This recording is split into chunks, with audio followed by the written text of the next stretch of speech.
Hello, welcome to Easy Learn 360. Today's video is about classification of connective tissue. In the previous video, we have discussed about connective tissue, its features and functions. Connective tissue can be broadly classified as embryonic connective tissue and mature connective tissue. As the name suggests, this embryonic connective tissue, it is seen during the embryonic life. It is again classified as mesenchyme and mucous connective tissue. Mesenchyme, as I have already discussed in the previous video, the embryonic cells. In the previous video, I have discussed this in detail. That is, cartilage consists of not cartilage, connective tissue consists of cells and ground substance. So these connective tissue cells are originating from mesenchyme. So mesenchymes develops in the early embryonic life and later mucous connective tissue develops. And after birth or during the birth, mature connective tissue is present and this persists throughout life. This mucous connective tissue and mesenchyme, these are about the embryonic connective tissue. This is present before the birth. So now let us concentrate on the mature connective tissue which is present at birth and persisting throughout life. They are mainly classified into three, that is connective tissue proper, supportive connective tissue and liquid connective tissue. This is mainly based upon the functions of connective tissue. Main functions of connective tissue is for it's providing the support for the body, support protection of the body. So this connective tissue proper, it is again classified into two, that is the loose connective tissue and dense connective tissue. Loose connective tissue can be again classified into three, that is areolar, adipose, reticular. So these are the three classification of loose connective tissue. And this dense connective tissue is again classified as dense regular, dense irregular and elastic connective tissue. Then supportive connective tissue. There are main two supportive connective tissue in our body, that is the cartilage and bone. Cartilage is again classified into three, fibrocartilage, hyaline cartilage and elastic cartilage. Bone is divided into two, that is compact bone and spongy bone. So this is about the classification of supportive connective tissue. And the third classification of mature connective tissue, that is the liquid connective tissue, is again divided into two, that is the blood and lymph. So this is the classification of connective tissue in general. And let us see each of these classification in details. Just before going to the topic, I just want to review the video I have done previously. That is, if we are taking a section of a connective tissue, the cells are arranged widely apart. It consists of two main elements, that is the cells and the extracellular matrix. And this extracellular matrix again is divided into ground substance and fibers. So this microfibers and the ground substance along with the cells form the connective tissue. So in each classification, the number of fibers or the consistency of the ground substance differs. For example, if the ground substance is solid, then it will be giving a compact structure for that particular tissue. If the ground substance is gelatinous, then that tissue will be pliable. And depending upon the type of fibers, if the collagen fibers are more, then this tensile strength of the tissue will be high. If the elastic fibers are more, then the elasticity of that particular tissue will be high. So the characteristics and the features depends upon these elements, that is the cells, the nature of the ground substance, as well as the microfibers. So the first thing, that is a mature connective tissue proper, which is again divided into loose connective tissue and dense connective tissue. As the name suggests, in loose connective tissue, the fibers are very loosely arranged between the cells.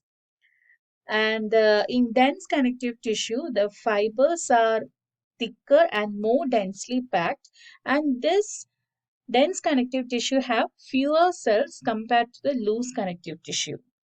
Loose connective tissue is divided into areolar, adipose, and reticular. Areolar connective tissue, they consist of fibers, that is the three types of fibers are present in areola, that is collagen, elastic, and reticular. They are arranged randomly and several kinds of cells are present here, that is fibroblasts, macrophages, plasma cells, etc. We have discussed all these in last class. So, and they have a semi-fluid ground substance. So their ground substance is semi-fluid in nature, and it is located widely distributed in the body. It is found in the subcutaneous layer deep to the skin, superficial region or dermis of skin, mucous membranes around blood vessels, etc. And these are generally called the packing material of the body, since it is found in and around nearly every structure of the body. That is called areola. Then next is the adipose. Adipose, the cells of adipose tissues are called adipocytes. They are specialized for the storage of fat or triglycerides. These are found wherever areolar connective tissue is located. That is subcutaneous layer deep to skin, around heart and kidneys, yellow bone marrow and padding around joints, and behind eyeball in eye socket. So, as the function of fat is to reduce heat loss through skin, it serves as an energy reserve and supports and protects organs. So the main function of adipose tissue is also the same, that is the reducing heat, serving as energy reserve, supporting and protecting organs. Reticular connective tissue, as the name suggests, it consists of reticular fibers and reticular cells. And these are usually forming the supporting framework for the organs, like such as liver, spleen, lymph nodes, and also seen in the red bone marrow, which give rise to red blood cells.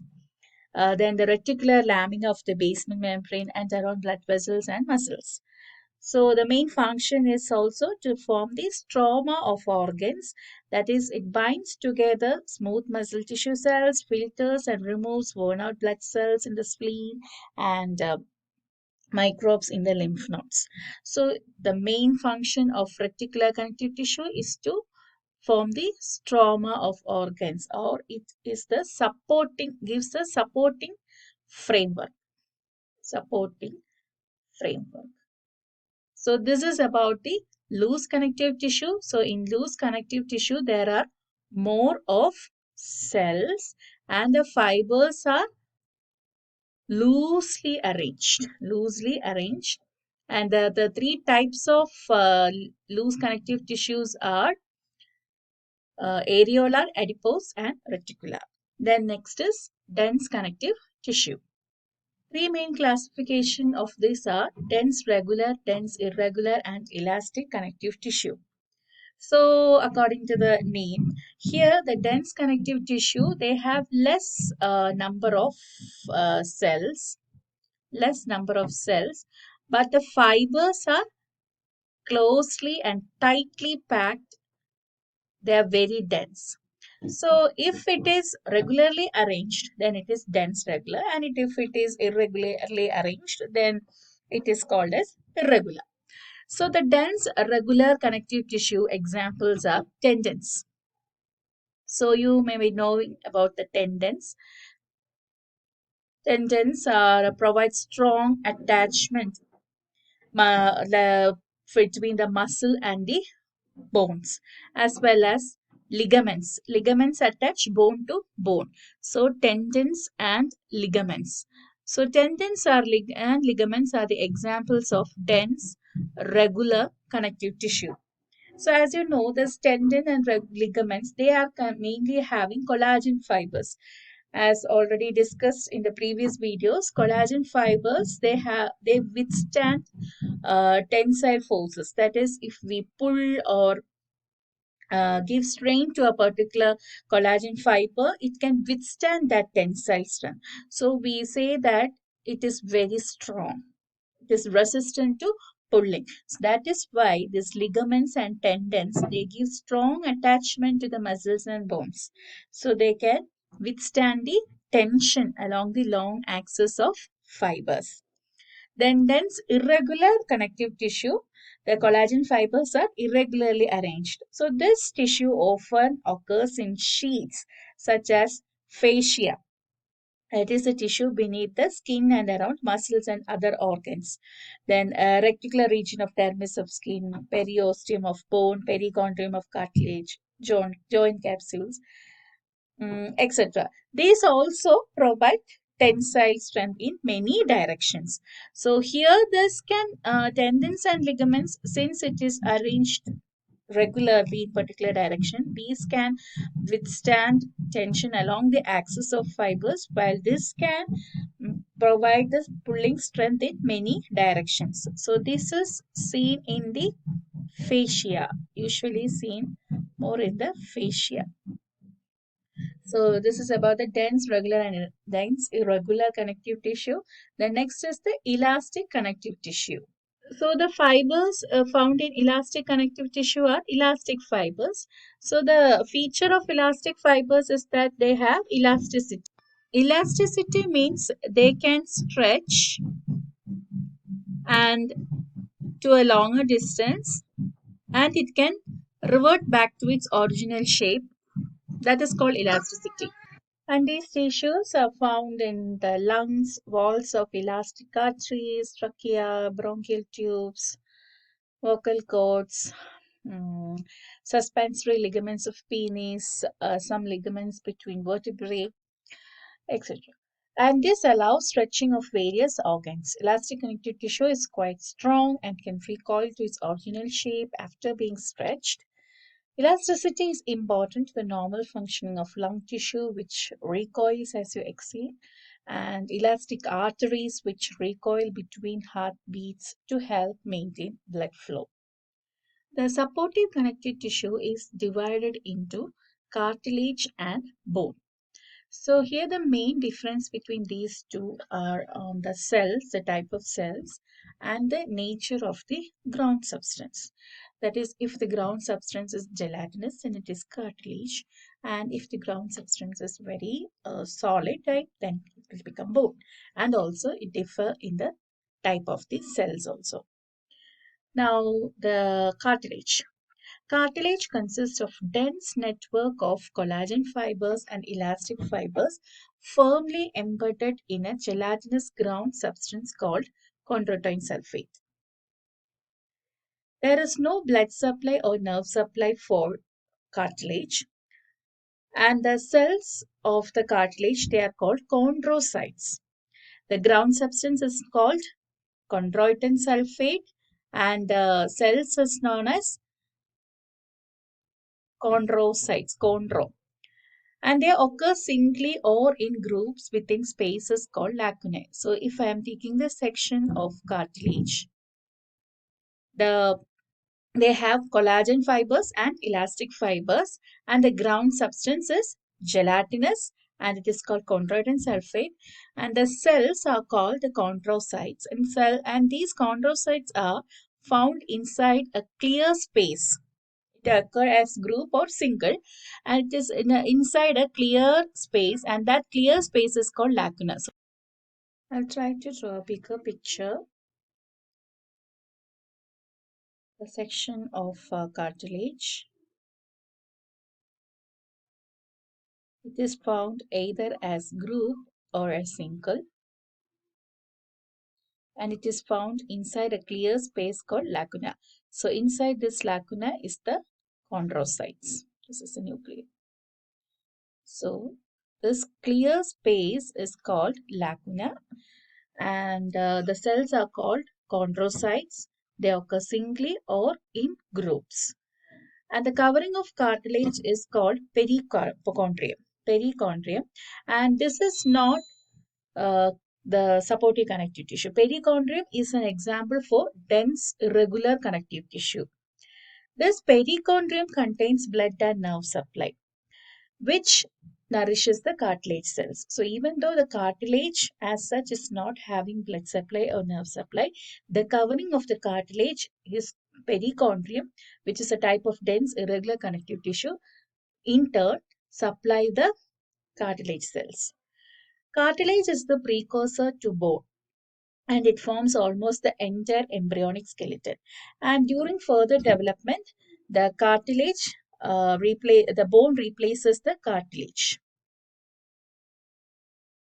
The cartilage also persists throughout life as a lubricated articular surfaces of most joints, and it is also seen as a growth plate, epiphyseal plates in the long bones.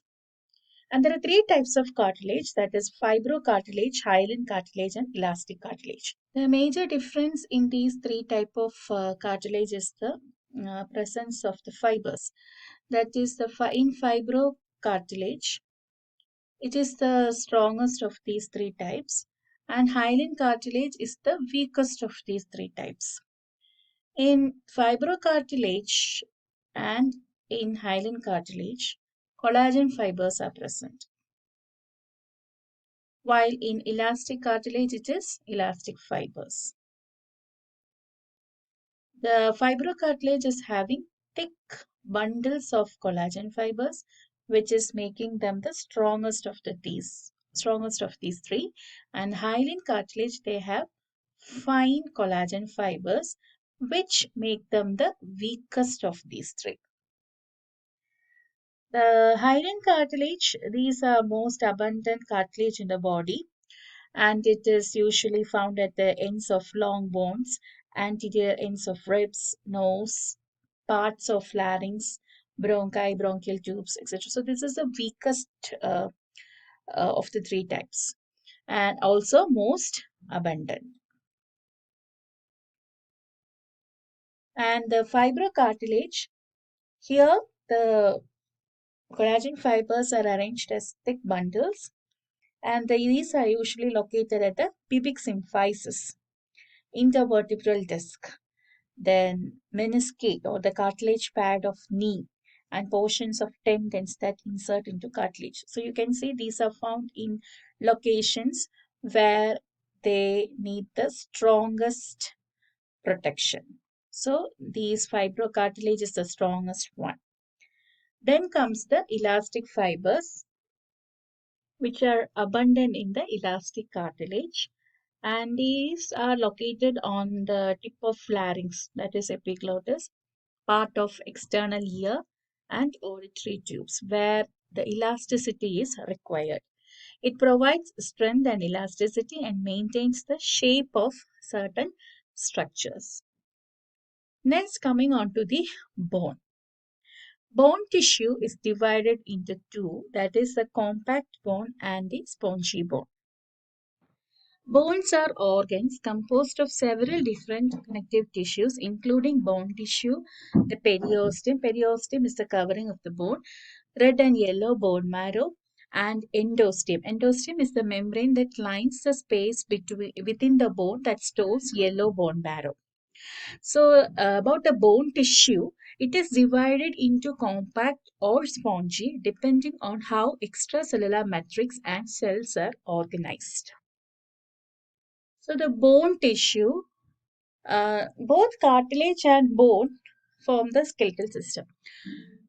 The bone is an organ and it consists of several tissues, which we have already discussed, and one of the tissue is bone tissue. So we are discussing about the bone tissue.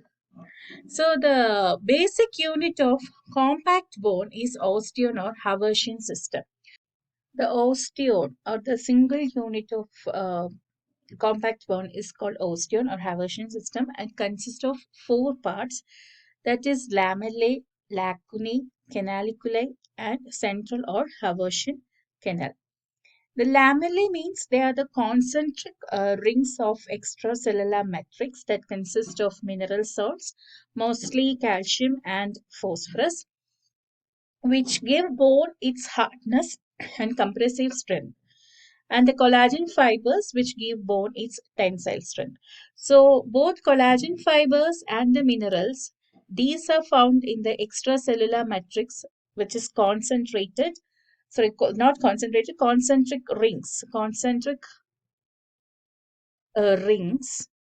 of extracellular matrix, which consist of minerals and collagen fibers, which give its strength. And the lamellae are responsible for the compact nature of this type of bone tissue. Then next is lacunae.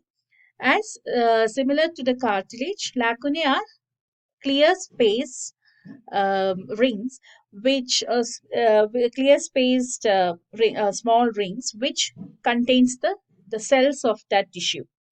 In cartilage, the cells are chondrocytes, while here in osteon, it is called osteocytes. So these are the clear spaces which contains the cells or the osteocytes. And the canaliculi projecting from the lacunae are the canaliculi or the networks of minute canals containing the process of osteocytes, and this provides a route for nutrients to reach the osteocytes and for the waste to leave them. So it is the route for nutrition and the excretory products. And then the central or the Haversian canal, that means in the center of the osteon it will have a canal which contains the blood vessels and the nerves.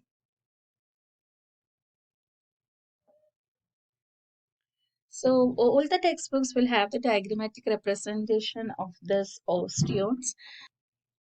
I'll try to draw the diagrammatic representation. So as the osteon, it will have a central canal, which or it is known as the central or caversion canal, and the lamellae means they are the concentric rings around this central canal, and here and there they will be having lacunae. Lacunae are clear spaces. Oh, I cannot draw that. So this concentric rings of lamellae, and in between they have the lacunae.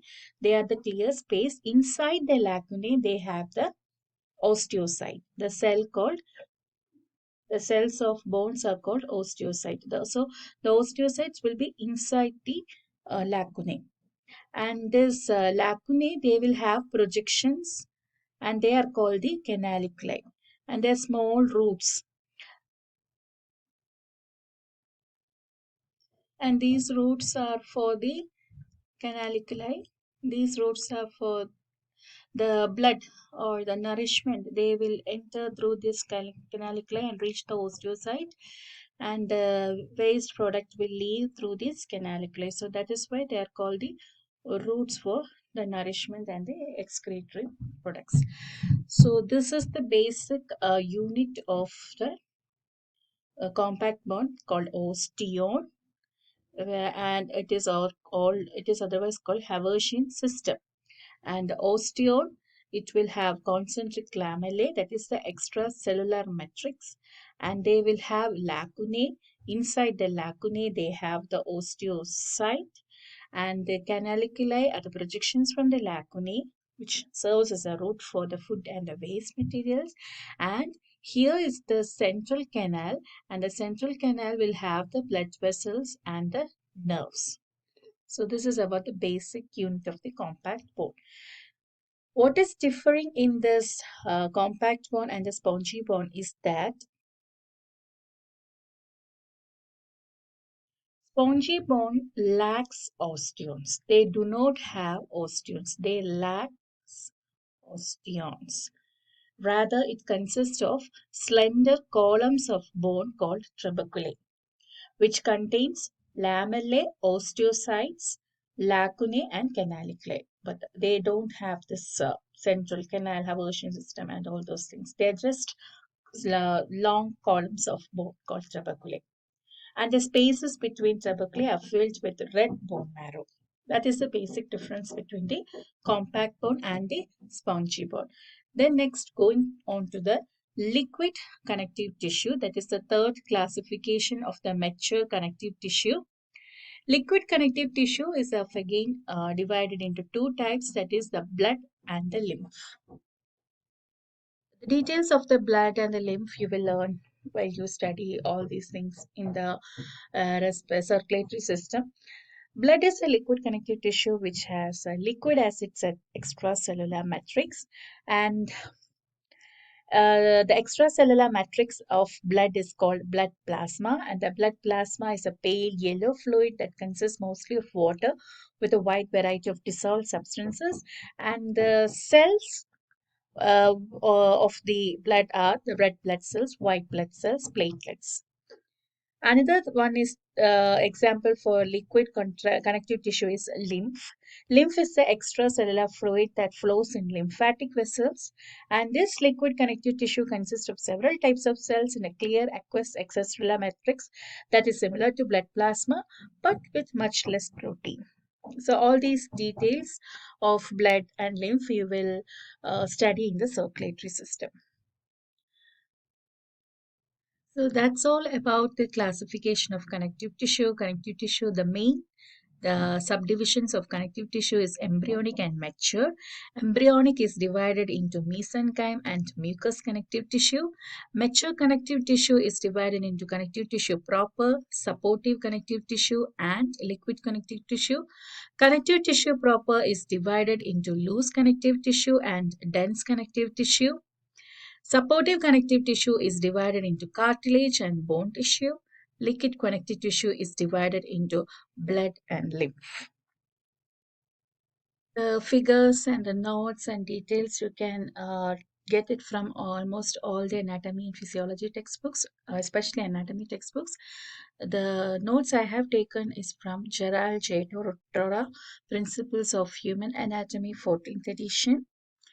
I hope you have understood this topic, connective tissue.